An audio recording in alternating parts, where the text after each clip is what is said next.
anbiya'i wal mursalin wa ala alihi wa sahbihi rasulillahi ajma'in. Asyhadu an la ilaha illallah wahdahu la syarikalah wa asyhadu anna Muhammadan abduhu wa rasuluhu sallallahu alaihi wasallam la nabiyya ba'dah. Yang sama-sama kita hormati, pada hari ini istimewa kita kehadiran Ibu Noni sebagai di sini adalah pengajar praktik dari saya sebagai calon guru penggerak. Kemudian istimewa juga yang kami hormati Ibu Kepala SD Negeri 15 Batanganai, Ibu Ismawati. Dan istimewa sekali juga kepada teman-teman semua, rekan-rekan yang mengajar di SD Negeri 15 Batanganai ini. Terima kasih banyak atas kesediaan kawan-kawan ibu-ibu semuanya untuk dapat memberikan saya kesempatan pada hari ini. Saya diberi kepercayaan untuk mensosialisasikan apa yang telah saya dapat dari program pendidikan guru penggerak selama 1-2 bulan belakangan ini. Pertama, bersyukur kita kepada Allah Subhanahu wa Ta'ala karena pada hari ini ibu-ibu semua, kita semua termasuk saya sendiri berada dalam keadaan sehat walafiat. Mudah-mudahan kita selalu berada dalam keadaan sehat, diberi perlindungan oleh Allah Subhanahu wa Ta'ala sehingga kita bisa menjalani kewajiban-kewajiban kita, terutama sebagai guru di tempat kita mengabdi. Kemudian salawat dan salam tidak lupa kita hadirkan kepada Nabi besar Muhammad sallallahu alaihi wasallam dengan lantaran doa Allahumma sholli ala Muhammad wa ala ali Muhammad. Mudah-mudahan dengan bersalawat kepada beliau kita semua mendapat syafaat di hari akhir kelak. Amin ya rabbal alamin. Ibu-ibu, pertama mungkin sekedar perkenalan secara formalnya. Kita sudah perkenalan sebelumnya dia jauh-jauh hari ya Bu, tapi perkenalkan saya Hani Herawati, salah satu guru SD Negeri 15 Batanganai yang kebetulan menjadi salah seorang calon guru penggerak di Kecamatan Batanganai, Kabupaten Padang Pariaman.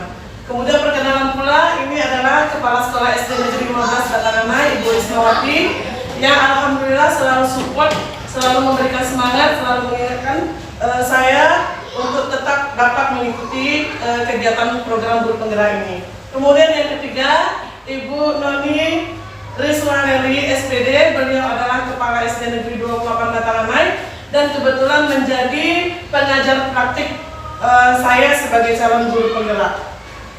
Dan ini adalah fasilitator saya, Ibu Sri Wahyudianisi. Beliau ini adalah orang Jawa Timur. Jadi kita bertemu hanya sekedar di dunia maya saja. Mudah-mudahan suatu saat bisa bertemu dengan saya pribadi, Bu Noni mungkin nanti, atau dengan ibu-ibu sekalian. Kemudian pada saat ini, pada kesempatan ini saya akan mempresentasikan atau mensosialisasikan modul 1 yang telah saya pelajari sebelumnya. Yang pertama, di sini ada 4 modul. Yang pertama, modul 1 adalah refleksi filosofi pemikiran Ki Hajar Dewantara tentang pendidikan. Yang kedua, di sini ada nilai dan peran guru penggerak. Yang ketiga, ada visi guru penggerak. Dan yang keempat, ada budaya positif. Nah, jadi yang masing-masing ini yang menjadi semuanya adalah kebutuhan kita di sekolah sebagai pendidik. Insya Allah mudah-mudahan dapat kita aplikasikan nantinya di dalam pendidikan di sekolah, khususnya sekolah kita, dan umumnya mudah-mudahan bisa pula nanti kita share ke Batanganai, bahkan lebih luas lagi Kabupaten Padang Pariaman. Baik Ibu, Bu Noni, Bu Rismawati dan Ibu lain mohon izin menyampaikan dari modul 1, yaitu pemikiran refleksi filosofis pendidikan Ki Hajar Dewantara.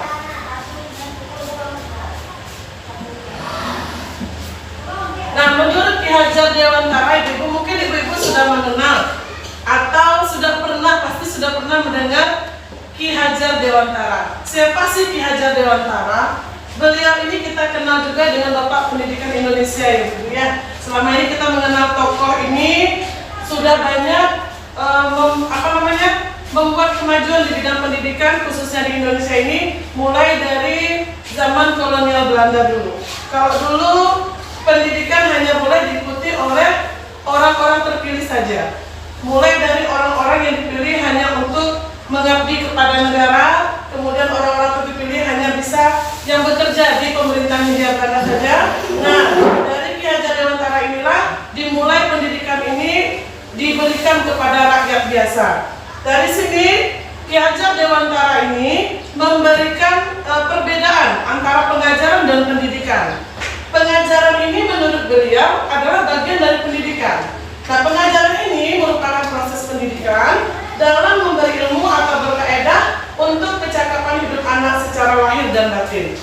Sementara pendidikan menurut beliau adalah memberi tuntunan terhadap segala kekuatan kodrat yang dimiliki anak agar ia mampu mencapai keselamatan dan kebahagiaan yang setinggi-tingginya, baik sebagai seorang manusia maupun sebagai anggota masyarakat.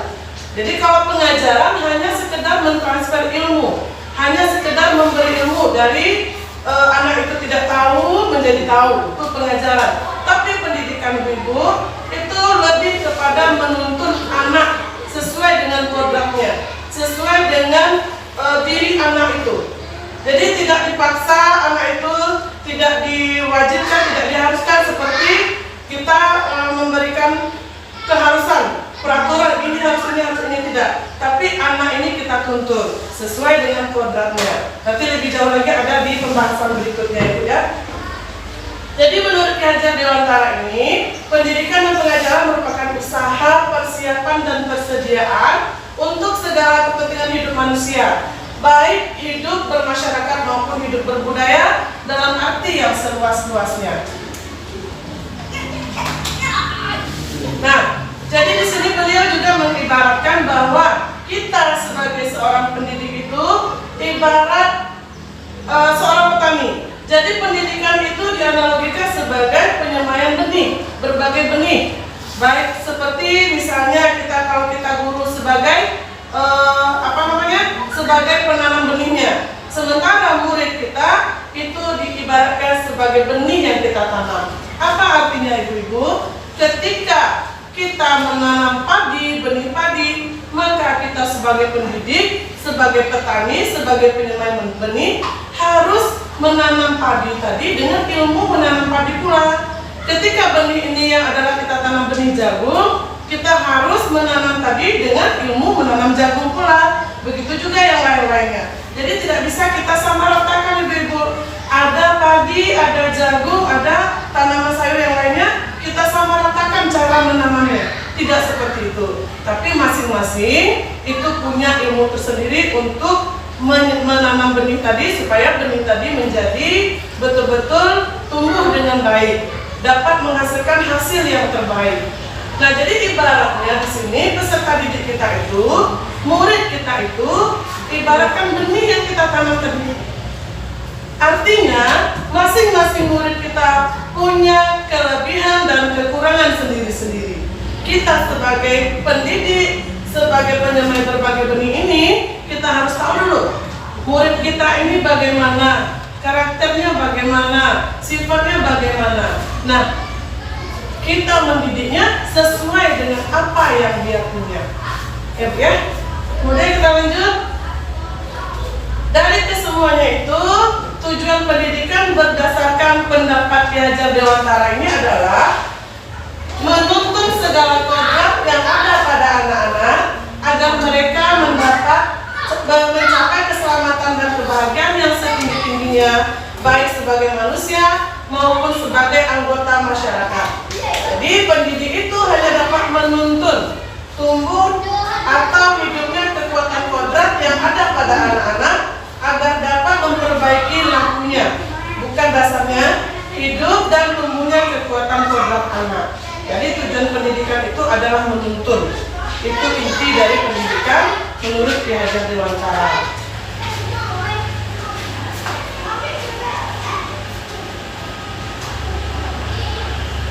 Nah, jadi secara keseluruhan kesimpulannya ibu-ibu, pendidikan menurut Ki Hajar Dewantara itu yang pertama, pendidikan adalah tempat persemayaman benih-benih kebudayaan yang hidup dalam masyarakat kebangsaan. Yang kedua, pendidikan merupakan fondasi dari kebudayaan. Yang ketiga, pendidikan adalah perubahan.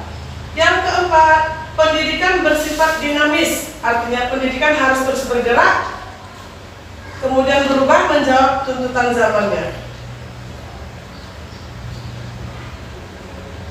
Jadi di sini maksudnya ibu-ibu, pendidikan itu merupakan fondasi dari kebudayaan, kemudian pendidikan adalah perubahan, terus bergerak. Jadi pendidikan itu tidak sama dari waktu ke waktu.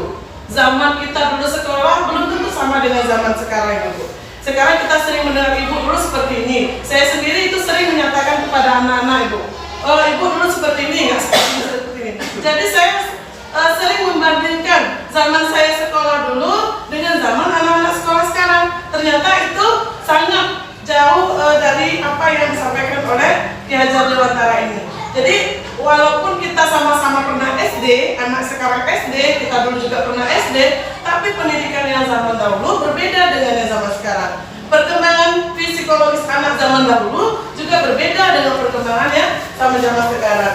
Jadi pendidikan itu terus berubah, mengalami perubahan. Pendidikan itu tidak statis. Makanya ibu-ibu, kita sering bertanya-tanya, kenapa sih kurikulumnya berubah-berubah aja tiap sebentar? Ini baru patang kuriko baru lagi, inilah berubah lagi. Baru kemarin ini belum mantap, ini berubah lagi. Ternyata seperti itu. Kurikulum itu juga dibuat berdasarkan perkembangan zaman, sesuai dengan perkembangan zaman anak kita berada. Nah saat ini kurikulum yang dipakai kita di sekolah baru kurikulum 2013. Ternyata dalam kurikulum 2013 ini mengedepankan IT, guru-guru harus pandai IT, anak-anak harus pandai IT, teknologi, seperti itu. Jadi sesuai perkembangan zamannya. Kenapa kita dulu ada kurikulum CBSA, kurikulum GBBP 89 kalau salah ya. Nah itu tuh ternyata pada saat itu teknologi kita belum ada, belum maju, belum sampai ke Indonesia dengan seperti contoh sekarang ini. Nah sekarang disesuaikan pula dengan perkembangan teknologi yang begitu canggih, kita tidak mungkin ketinggalan dari daerah-daerah atau negara-negara lain. Makanya pendidikan itu terus berubah. Tapi ingat ibu-ibu, perubahan dalam pendidikan atau kita memberikan pendidikan kepada anak tetap harus sesuai dengan kodrat anak itu. Baik nantinya ada kodrat alam dan kodrat zaman di mana anak itu berada.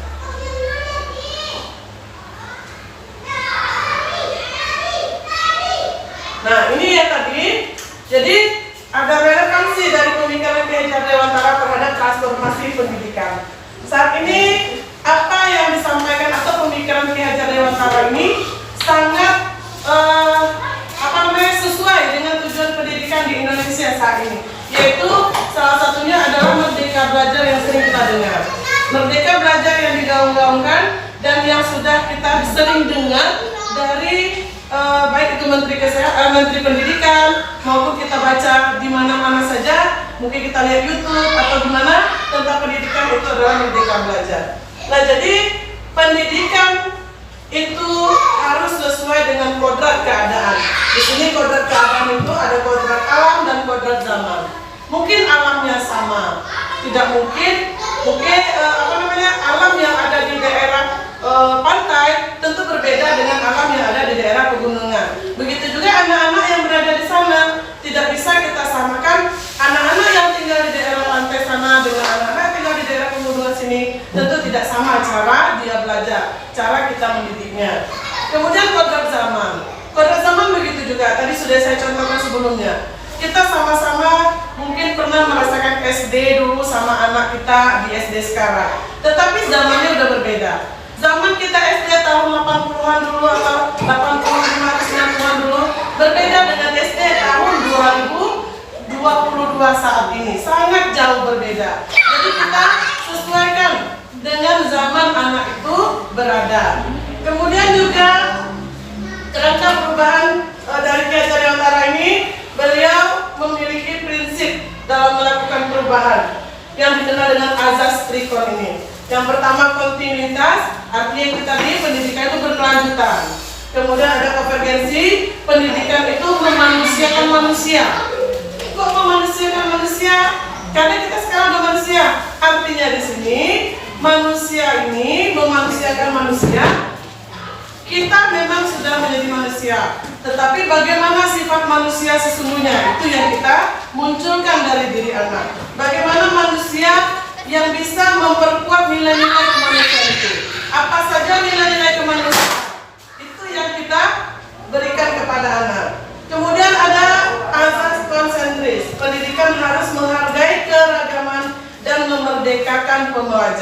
Ini merdeka belajar tadi Bu. Jadi arti merdeka belajar ini dalam pembelajaran, dalam pendidikan, kita berpihak pada siswa, berpihak pada murid. Kita lebih mementingkan apa yang murid butuhkan, bukan yang guru butuhkan. Namun, memang kenyataannya saat ini ya Bu ya, ini mungkin satu keresahan juga bagi diri saya pribadi. Apalagi ada yang namanya sekarang KKN, ya Bu ya. Kalau KKN tentu anak harus mencapai ketuntasan. Batas ketuntasan ini, kalau tidak tuntas batasnya, maka anak kita tidak bisa naik kelas atau harus remedi, harus ini, sampai dia mencapai ketuntasan tadi. Nah, padahal dalam merdeka belajar itu bukan itu yang dituju sebenarnya, tapi kita masih diikat dengan kurikulum dengan adanya KKN. Mudah-mudahan dengan kurikulum depan nggak ada lagi KKN-nya Bu ya. Mudah-mudahan. Jadi kita lebih bisa konsentrasi anak ini mau kita bentuk seperti apa dia, sesuai dengan yang udah ada pada anak tersebut. Kita hanya mengembangkan dan menumbuhkan saja Bu. Jadi apa yang anak itu mau, itu yang kita perhatikan, bukan yang guru mau, bukan yang guru butuhkan. Mungkin nanti ada beberapa pertanyaan yang tidak sesuai dengan penjelasan yang ini ya Bu ya, bisa nanti kita sharing ya Bu ya. Kemudian pendidikan itu juga merupakan perubahan budi pekerti. Apa itu budi? Budi itu adalah cipta, rasa, dan karsa. Dan pekerti itu adalah raga. Kita sering mendengar ada olah cipta, ada olah rasa, ada olah karsa, dan ada olahraga. Dan mungkin sering kita dengar adalah olahraga ya. Olahraga itu memperkuat tenaga raga kita. Jadi dengan pendidikan hendaknya dapat merubah budi pekerti ini, dapat menajamkan pikiran, dapat menghaluskan rasa, dan dapat mempertinggi atau memperkuat kemauan kita, serta dapat memperkuat raga kita.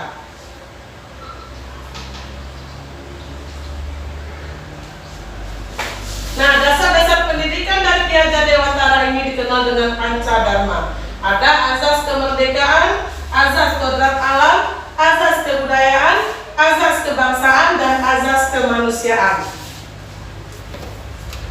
3 prinsip dari kepemimpinan Ki Hajar Dewantara.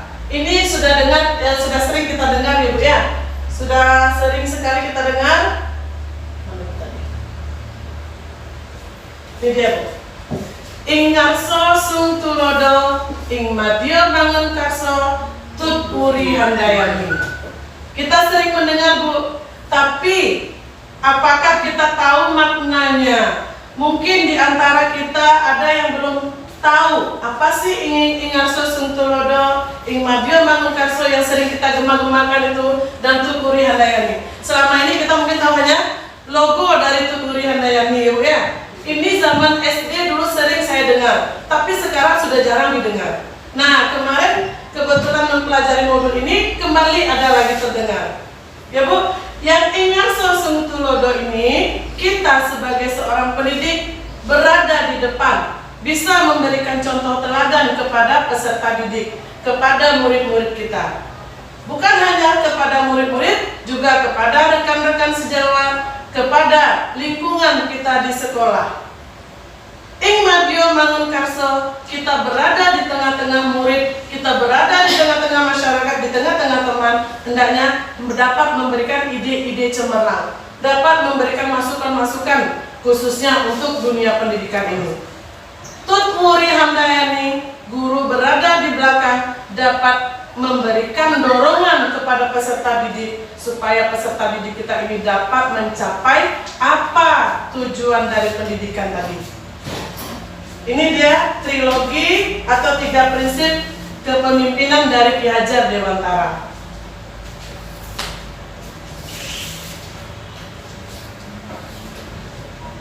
Ini tripusat pendidikan atau trisentra pendidikan Ibu-ibu. Kita sering juga ini sambil duduk-duduk kita ke istirahat ya Bu ya, kita sering berbincang juga tentang ini ya Bu. Cuma bahasanya ini lebih tinggi Bu tentang pendidikan trisentra atau tripusat pendidikan.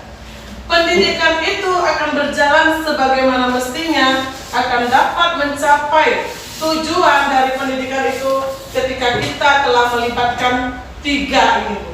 Yang pertama adalah keluarga, yang kedua sekolah, dan yang ketiga masyarakat. Pendidikan utama sekali itu berada dalam keluarga. Karena dalam keluarga ini adalah tempat di mana pertama kali anak mendapatkan pendidikan. Dimulai dari anak kita berada dalam kandungan.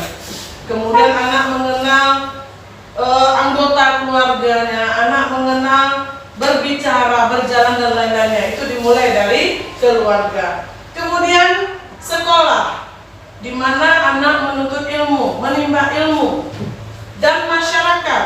Nah, jadi masyarakat ini juga punya peran serta dalam membentuk anak kita di sekolah. Jadi ketika kita berbicara, hanya guru saja yang bisa menuntut anak di sekolah. Sementara nanti di keluarganya tidak ada tuntunan, di masyarakat juga begitu, maka tujuan pendidikan tadi tidak akan bisa tercapai sebagaimana mestinya.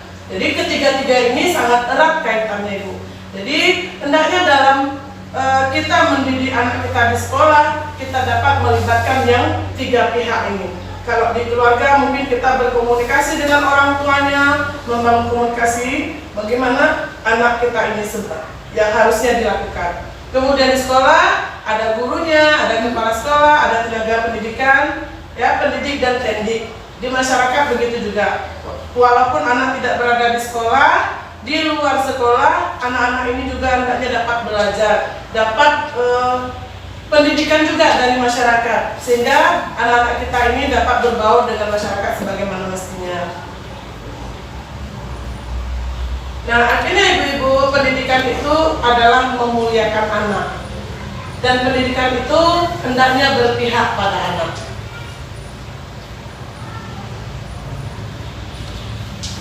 Langsung atau ada buka pertanyaan kita dulu, Bu? Gimana Ibu? Langsung aja dulu semua materi. Nanti lama ya Bu ya. Kalau misalnya ada yang mendesak pertanyaan Bu, boleh diinstruksi ya Bu.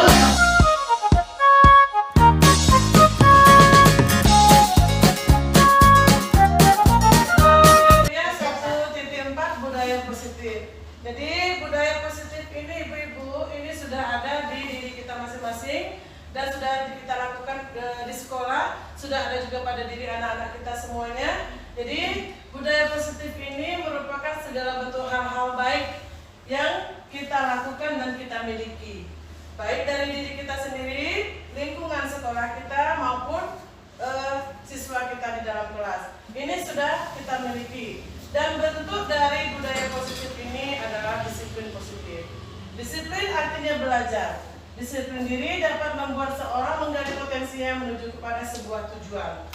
Sesuatu yang dihargai dan bermakna. Dengan kata lain, disiplin diri juga mempelajari bagaimana cara kita mengontrol diri dan bagaimana menguasai diri untuk memilih tindakan yang mengacu pada nilai-nilai yang kita hargai.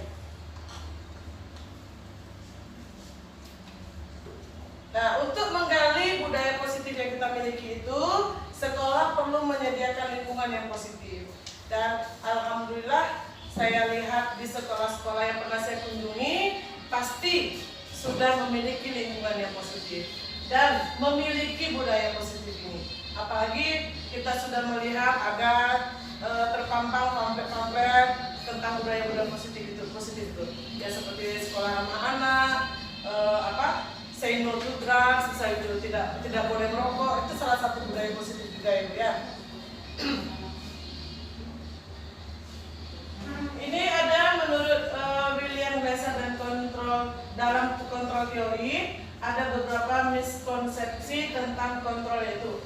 Nah, ibu-ibu, kenapa ini saya buat? Karena selama ini ibu-ibu kita mengartikan atau memahami bahwa disiplin itu adalah sebuah peraturan. Harus ini, harus itu, harus ini, sesuai dengan yang kita buat. Tidak boleh meribut dalam kelas, misalnya ibu ya, itu yang disiplin. Anak harus memakai ini, harus memakai itu. Anak datang ke sekolah 15 menit sebelum bel berbunyi, itu yang kita anggap disiplin ibu ya. Anak tidak boleh memakai pakaian selain seragam sekolah, misalnya seperti itu. Nah, jadi karena disiplin itu dalam pemikiran kita seperti itu, jadi kita yang mengontrol anak itu, Bu. Kita yang menentukan anak ini harus bagaimana. Jadi ini ada miskonsepsi. Jadi miskonsepsinya kesalahan dalam konsep kita memahami tentang kontrol anak tadi. Yang pertama, ilusi mengontrol murid. Nah, ini yang saya sampaikan tadi, bahwa kita berpendapat kita lah yang harus mengontrol murid. Murid kita harus ini, harus ini, harus ini, harus ini. Ya, itu yang tidak sesuai dengan konsep yang mengontrol di disiplin positif ini. Kemudian ilusi bahwa semua penguatan positif efektif dan bermanfaat. Secara pribadi saya sendiri berpikiran seperti itu, Bu. Saya berpikiran ketika saya memberikan penguatan yang positif kepada anak, efeknya juga akan positif kepada anak. Ketika saya memberikan kata saya ini adalah positif kepada anak, belum tentu itu adalah positif bagi anak. Jadi dalam pemikiran kita itu untuk kebaikan anak, ternyata ada yang salah di sana. Belum tentu apa yang kita bilang untuk kebaikan anak itu memang untuk kebaikannya, belum tentu ibu-ibu. Dan belum tentu juga dapat menimbulkan kebaikan pada diri anak itu. Ini kesalahan konsep kita selama ini. Yang selanjutnya, ilusi bahwa kritik dan membuat orang merasa bersalah dapat menguatkan karakter. Kita juga mungkin, saya sendiri lah ibu ya, saya sendiri sering melakukan ini, membuat orang merasa bersalah. Saya sering ngomong sama anak-anak, anak ibu, ndak kasihan anak melihat ibu. Ibu lah panik-panik di pos sekolah, anak ibu nak belajar, anak ibu itu apa dia itu, Bu. Jadi ternyata itu salah juga ibu. Salah konsep kita mengontrol anak. Jadi kita mengontrol anak tidak boleh membuat anak itu merasa bersalah. Dalam pemikiran saya pribadi sebelum ini ibu-ibu, saya membuat seperti itu supaya anakku ada perubahan ke arah yang lebih baik. Anak ini ada merasa, oh saya seperti ini, saya seperti ini, saya akan berubah. Seperti itu dalam pemikiran saya. Ternyata yang saya pikirkan itu ternyata miskonsepsi juga ibu-ibu. Selanjutnya, ilusi bahwa orang dewasa memiliki hak untuk memaksa. Nah, apalagi ini kita sebagai orang tua, khusus juga di sekolah kita, guru ini adalah sebagai orang tua anak, kita merasa kita punya hak atas anak itu. Kita punya hak untuk memaksa anak itu melakukan apa saja yang kita inginkan. Ternyata itu juga sebuah miskonsepsi, sebuah kesalahan dalam konsep yang kita yakini.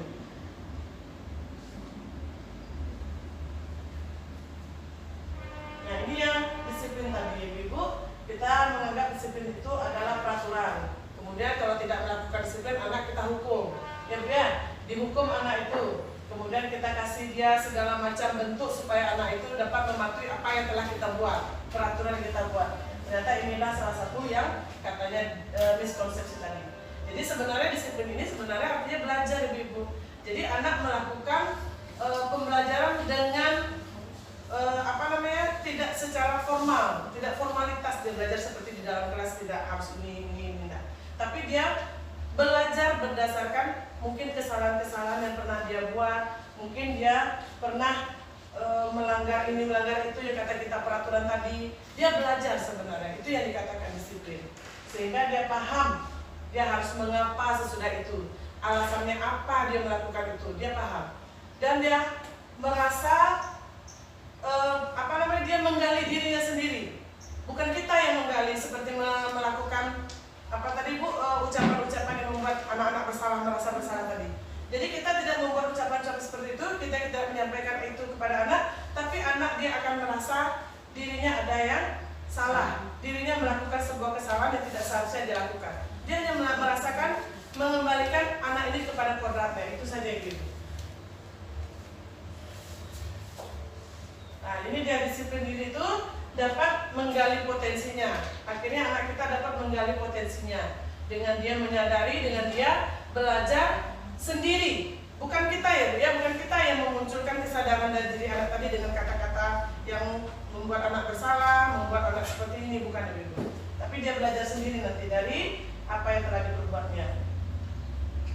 Nah, segala sesuatu yang dilakukan oleh anak-anak kita tadi itu merupakan suatu dorongan dalam diri anak. Dia melakukan ini pasti karena ada alasan. Itu yang tidak kita ketahui selama ini. Kita merasa anak ini tidak ini, anak ini bandel. Kita merasa anak ini selalu memakai pakaian berbeda ke sekolah. Anak itu nak menangnya kecil ibunya dok. Anak itu nak mau mematuhi peraturan. Ternyata ibu-ibu selama ini, setiap manusia dalam melakukan sesuatu pasti memiliki dorongan atau yang disebut dengan motivasi. Dorongan itu bisa muncul dari dalam dirinya sendiri dan bisa juga berasal dari luar. yang sering kita temui ibu-ibu. Saya juga ini pengalaman-pengalaman pribadi saja, seperti ketika melihat anak ini berpakaian berbeda dari teman-teman yang lain. Misalnya di hari Kamis kita pakai baju batik, dia pakai baju pramuka misalnya ya. Kita tanya, aku pakai baju pramuka, mau baju anak-anak itu akan menjawab dengan banyak alasan, sehingga kita berpikir banyak alasan lah, pamale, ikut segala macam.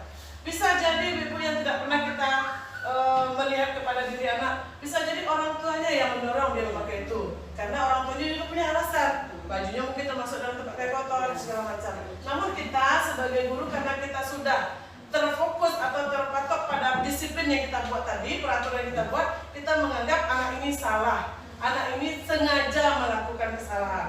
Padahal ada yang namanya motivasi tadi, mungkin berasal dari dalam dirinya atau dari luar dirinya tadi. Ya, ada 3 bentuk motivasi yang dilakukan oleh manusia. Yang pertama, dia melakukan itu untuk menghindari ketidaknyamanan atau hukuman. Nah, contohnya ibu, ketika anak kita ini membuat PR, misalnya kita memberi tugas rumah, bekerja sama dengan orang tua, kan ada kalau kurikulum 2013 ibu ya, ada bekerja sama dengan orang tua kita buat. Kemudian anak ini sampai di sekolah besoknya, ketika kita tanya, ada dikumpulkannya, ada dikerjakannya, tapi ternyata asal-asalan. Lalu kita langsung menilai anak ini tidak baik, anak ini tidak mau mengikuti apa yang kita sampaikan kemarin. Nah, ternyata anak ini melakukannya bisa jadi ini ibu-ibu menghindari hukuman, supaya tidak dihukum deh ibu. Wah, gue salah, wah, gue salah.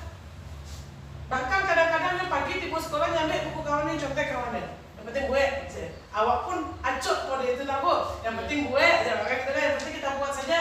Nah, itu salah satunya motivasi ini, ternyata ibu dia menghindari hukuman dari kita. Kata ibu, kalau lagi gue udah ada, salahnya udah ada, bisa ada gitu. Asal buat. Nah, yang kedua motivasinya untuk mendapatkan imbalan atau penghargaan dari orang lain. Ini selalu ada di dalam pemikiran anak-anak kita. Anak ini melakukan sesuatu yang baik hanya untuk mendapatkan imbalan, mendapatkan penghargaan. Ini terus terang ibu-ibu, mungkin di sini karena ada ibu PP kita juga, ibu kepala sekolah kita, mungkin nanti bisa menjawab juga pertanyaan saya pribadi juga nih bu, tentang penghargaan untuk mendapatkan imbalan atau penghargaan dari orang lain. Dalam beberapa model pembelajaran, ada di situ langkah pembelajarannya memberikan penghargaan. Ternyata memberikan penghargaan di sini sesuai yang saya dapat ilmunya di sini, ibu, tidak baik pula menurut anak-anak, menurut perkembangan psikologis anak itu. Untuk psikologis anak, penghargaan yang kita buat itu ada unsur tidak baiknya, ibu. Nah, jadi itu saya agak menjadi ragu, menjadi sebuah dilema pula, apa yang harus kita lakukan.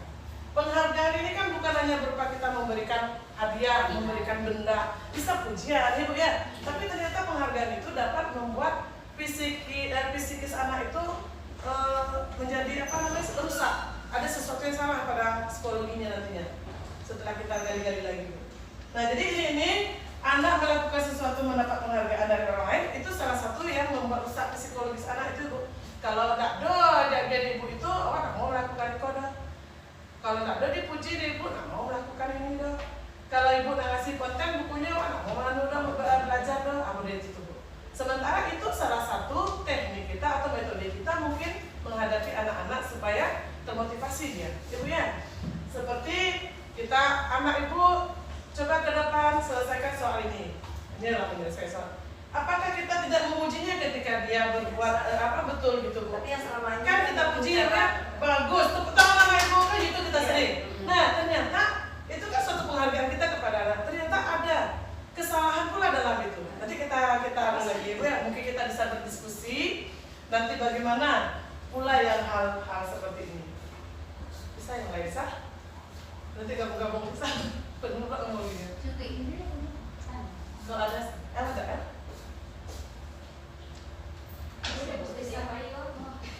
Dapur siapa lu?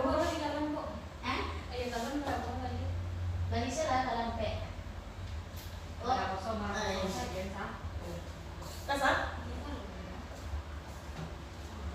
Ini boleh lanjut satu. Baik, yang ketiga motivasi dorongan dari diri anak melakukan sesuatu itu ibu untuk menjadi orang yang mereka inginkan dan menghargai diri sendiri dengan nilai-nilai yang mereka percaya. Inilah yang hendaknya kita harapkan ada pada diri anak dalam melakukan sesuatu itu. Inilah muara yang terakhir yang kita inginkan.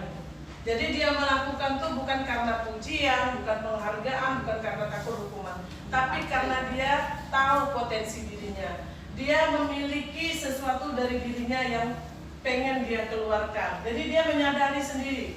Jadi dia melakukan sesuatu itu memang keinginannya.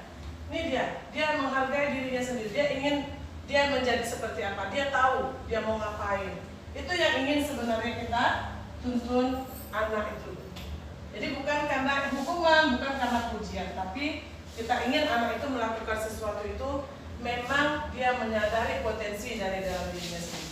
Dia yang ingin melakukan sendiri. Nah, ini kata lain yang bisa kita ubah ibu-ibu dari disiplin tadi menjadi keyakinan. Jadi kalau disiplin kan ibu-ibu sering membuat tidak boleh membuang sampah sembarangan, tidak boleh memakai baju sembarangan, atau gimana bahasa ibu yang menggunakan kata-kata tidak, jangan, bukan. Jadi kalau disiplin ada kata-kata yang seperti itu, kita hilangkan ibu-ibu kata-kata yang negatif itu. Tidak, jangan, bukan, kita hilangkan. Menjadi sebuah keyakinan. Jadi anak-anak dalam melakukan segala sesuatu dia yakin. Yakin dia ketika dia melakukan ini, dia apa keyakinannya? Contoh ibu-ibu, ketika anak-anak kita suruh memakai masker ke sekolah dalam masa pandemi. Anak-anak dia tahu hendaknya kenapa dia memakai masker. Dia yakin dengan memakai masker akan membuat dia sehat, membuat dirinya selamat dari terpapar COVID-19 itu, kemudian membuat dia nyaman mungkin bergaul di tengah-tengah temannya. Jadi keyakinannya apa sih itu? Bukan tidak boleh tidak boleh belajar jika tidak memakai masker. Selama itu mungkin seperti itu kita bikin ya disiplinnya. Ternyata tidak. Tapi apa keyakinan yang kita buat? Dengan memakai masker kami yakin akan menjaga kesehatan. Seperti itu. Jadi tidak ada lagi kata-kata tidak, jangan, bukan. Jadi kita tidak boleh buang sampah sembarangan. Nah, tidak boleh buang sampah. Jangan buang sampah sembarangan. Karena jangan anak-anak ini kadang-kadang kita saja lah Bu. Kalau dilarangnya wah tambah gue nya, gitu dah. Jadi selama itu mungkin seperti itu Ibu. Bukan dengan apa lagi? Dengan kami mencintai kebersihan. Jadi dengan dia yakin mencintai kebersihan, dimanapun sampah dia melihat, dia akan pungut sampah itu, dibuangnya ke tempat sampah. Kalau dia cinta kebersihan, di sampah itu bersih nggak itu? Tentu tidak. Nah, jadi kata-kata jangan dan tidak. Dilarang merokok, nggak boleh lah. Berruangan bebas asap. Bisa jadi. Jadi dia akan merokok di dalamnya ya. Kami mencintai kesehatan, kami ingin sehat. Misalnya itu bahasa-bahasa keyakinan keras. Ketika anak kita bertukar, jika ingin permisi harus minta izin terlebih dulu. Jadi kata-kata harus pun mengandung unsur negatif. Karena anak ini kalau tidak anu berarti dia berdosa kan gitu harus. Jadi kita tukar. Kita saling menghargai. Jadi ketika ada kata-kata saling menghargai, dia minta izin pun dia akan menghargai kita. Sebelum minta izin, oh saya permisi dulu sama ibu, boleh nggak ya sama ibu? Kita begitu juga. Ketika kita yakin dengan saling menghargai, kita pun keluar kelas, kita ngomong sama anak, sebentar ya nak, ibu mau ke kantor ngambil sesuatu. Itu bukan artinya kita melapor kepada anak, ibu-ibu, tapi kita menghargai bahwa anak-anak juga ada di dalam itu. Kita menjadi satu bagian. Nah, jadi keyakinan-keyakinan seperti itu tuh, ibu-ibu, itu hendaknya ada dalam kelas masing-masing dinilai Bu. Jadi kita buat bersama anak-anak Bu, dan kita yang membuatnya. Selama ini peraturan kan kita yang buat ya Bu ya. Anak-anak hanya membaca, sudah itu menyetujui dengan terpaksa, bisa jadi dengan terpaksa. Karena kita yang membuat, bukan anak yang ingin.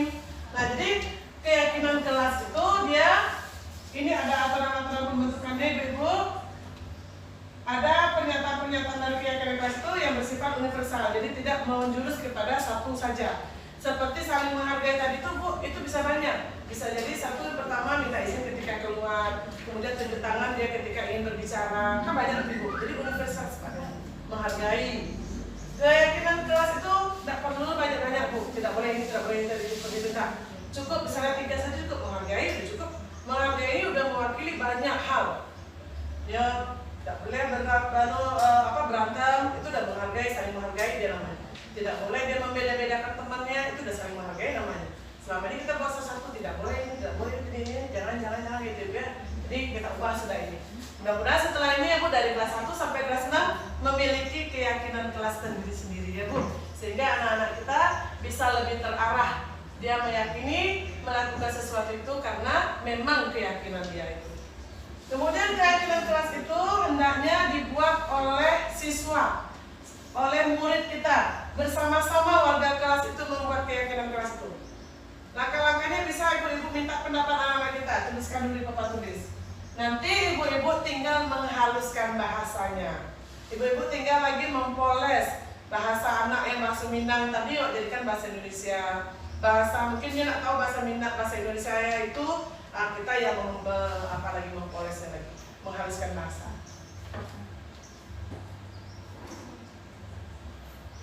Nah ini dia Bu, ada hukuman, sanksi, dan restitusi. Dari disiplin tadi ibu-ibu, kita akan menuju ke sini Bu. Disiplin itu akan menuju ke sini, akan menuju hukuman. Ya Bu, selama kalau membuat disiplin itu, ujung-ujungnya hukuman lah Bu. Kalau anaknya tidak pakai sepatu kita hukum. Kalau anaknya kita buat peraturannya tidak boleh merokok misalnya. Ketika anak ini merokok kita hukum. Ada hukuman-hukumannya yang kita lakukan. Ternyata ini menyebabkan hal negatif lain muncul ibu-ibu. Ini dia, hukuman ini akan memunculkan sesuatu yang negatif. Nah kemudian sanksi, apakah hukuman ini sama dengan sanksi ibu? Kalau menurut kita bersama bagaimana ibu? Hukuman dan sanksi apakah sama? Sama. Lalu kenapa ini dibedakan? Ada hukuman, ada sanksi. Jadi di sini adalah berbeda ibu. Hukuman itu sesuatu yang ditetapkan itu tuh menyakitkan bagi anak, hukuman. Menyakitkan, memunculkan ketidaknyamanan bagi anak, bagi orang yang mendapat hukuman tadi. Kemudian perilakunya pun bukan menjadi perilaku positif, akan menambah hal-hal negatif pada dirinya. Ketika dia tidak buat PR, hukum. Saya sendiri ibu seperti itu, sering memberi hukuman. Anak pun tidak buat PR, suruh buat PR di luar misalnya. Anak ini tidak buat PR, suruh cabut rumput, misalnya seperti itu. Itu adalah hukuman. Dengan begitu, ternyata dia senang di luar ibu. Senang dia di luar. Apalagi kalau ada orang olahraga di luar. Duduk dia melihat orang olahraga di luar. Senang dia. Malah disuruh masuk dia. Sebentar lah Bu. Gitu. Jadi memunculkan hal negatif lainnya. Nah itulah hukuman. Nah kalau sanksi ini adalah berupa konsekuensi. Artinya ketika kita melakukan sesuatu sudah tahu konsekuensinya apa. Konsekuensi ini kalau ibu baca nampak ada belakang ibu? Nampak ya, kita baca panjang. Nah, konsekuensi ini dia hampir sama dengan hukuman, membuat ketidaknyamanan juga. Tapi kalau konsekuensi ibu masih berhubungan dengan apa yang kita lakukan tadi. Kalau hukuman enggak, contoh ada buat PR, Rasulullah cabut rumput, apa hubungan cabut rumput dengan PR? Kan ada hubungannya Bu. Tapi kalau konsekuensi ada misalnya dalam jam PJOK, ketika anakku tidak memakai seragam PJOK, misalnya seragam olahraga, disuruh memutar lapangan misalnya 2 kali, itu konsekuensi namanya. Artinya dia berhubungan. Kan memutar lapangan lari, memutar lapangan itu kan olahraga. Jadi masih ada hubungannya, itu konsekuensi. Dia udah tahu, dia tidak perlu lagi disampaikan harus ini, harus ini, harus ini. Enggak. Dia udah tahu bahwa apa yang dilakukannya ketika dia melanggar, dia punya konsekuensi yang harus lakukannya. Itu yang konsekuensi. Walaupun sama-sama menyakitkan bagi anak itu Bu. Walaupun kadang-kadang dia tidak rela juga melakukannya, tapi dia udah tahu konsekuensinya. Itu yang konsekuensi. Nah dari yang hukuman, konsekuensi, yang paling baik kita lakukan adalah restitusi. Nah, mungkin ini sesuatu yang baru juga ya restitusi itu. Jadi restitusi itu ibu adalah suatu pilihan yang tujuannya menguatkan murid atau menguatkan anak kita itu dalam jangka waktu yang panjang, bukan pada saat itu saja. Ketika anak ini tidak mengerjakan tugas, kita kasih hukuman ini, ya hanya saat itu saja dia. Belum tentu untuk selanjutnya bisa berubah. 2 hari kemudian dia boleh model itu lagi Bu. Kemudian besoknya dia boleh lagi tanpa ada perubahan sama sekali. Itu tujuan dari restitusi supaya anak ini bisa berubah ke arah yang lama, waktu yang lebih panjang, lama gitu Bu. Menjadi nanti akhirnya menjadi jati dirinya sendiri gitu Bu. Jadi restitusi ini yang seharusnya kita lakukan kepada anak-anak kita. Anak-anak di sini mendapatkan penguatan, kemudian masalah-masalah yang dilakukannya, yang ditemunya dapat terpecahkan dengan baik, kemudian dia belajar bertanggung jawab, belajar dia menggali dari dirinya sendiri, kesalahan yang diperbuatnya itu, dia membuat dirinya sadar sendiri, dia melihat ke dalam dirinya sendiri, bukan melihat orang lain. Selama ini kadang-kadang kita panggil anak yang berantem, oh si anu bu, si anu bu, si anu bu. Jadi dia tidak melihat orang lain, tapi dia melihat dirinya bahwa apa yang dilakukan itu memang salah. Dia restitusi. Iya. Ya, restitusi tadi menyebabkan hukuman tadi menyebabkan hal negatif. Kalau sanksi tadi bisa netral, artinya bisa positif, bisa negatif. Kalau yang restitusi akan berdampak positif bagi diri anak khususnya. Ini berkaitan juga ibu-ibu dengan apa yang kita sampaikan dalam perilaku anak tadi, dorongan yang ada pada diri anak dalam melakukan sesuatu. Anak-anak melakukan sesuatu atau manusia kita ibu yang melakukan sesuatu itu ada kebutuhan kita melakukannya ini dia. Ada 5 kebutuhan dasar kenapa kita melakukan itu. Yang pertama kebutuhan bertahan hidup, kedua cinta dan kasih sayang atau kebutuhan untuk diterima. Yang ketiga penguasaan atau kebutuhan pengakuan atas kemampuan. Keempat kebebasan, kelima kesenangan. Jadi ketika anak-anak itu melakukan sesuatu, inilah yang ada dalam pikirannya. Mungkin salah satunya. Contoh ibu, ketika kita contoh ambil salah satu siswa yang kerjanya berantem saja tiap hari, yang kerjanya mengganggu kawan terus tiap hari. Kita harus bertanya, kenapa dia seperti itu? Oh ternyata dia ingin diakui bahwa ini yang paling hebat di sekolah kok. Ini berarti dia menuju ke sini ibu. Kebutuhannya ini penguasaan, dia harus diakui dia paling hebat. Orang agak sih kok sih kayak gitu kan. Jadi nak ada orang yang berani sama kita. Atau si anu tuh tiap hari yang mengganggu kawannya, tiap hari dia berbuat ulah. Ternyata kita dalami anak ini tidak mendapat kasih sayang di rumah. Orang tuanya tidak ada di rumah. Dia tinggal hanya sama nenek, dia tinggal sama kakak misalnya. Berarti dia pengen ini dia bu, cinta dan kasih sayang. Nah ketika ibu, dia anak ibu marilah sayang, mari, senang dia ternyata. Kita puji, kita beri dia perhatian lebih. Nah ternyata dia butuh cinta dan kasih sayang ini, karena ini tidak didapatnya di dalam lingkungan keluarga di rumahnya. Nah begitu juga yang lainnya. Kesenangan contohnya lain. Pak, kok anak ibu mengganggu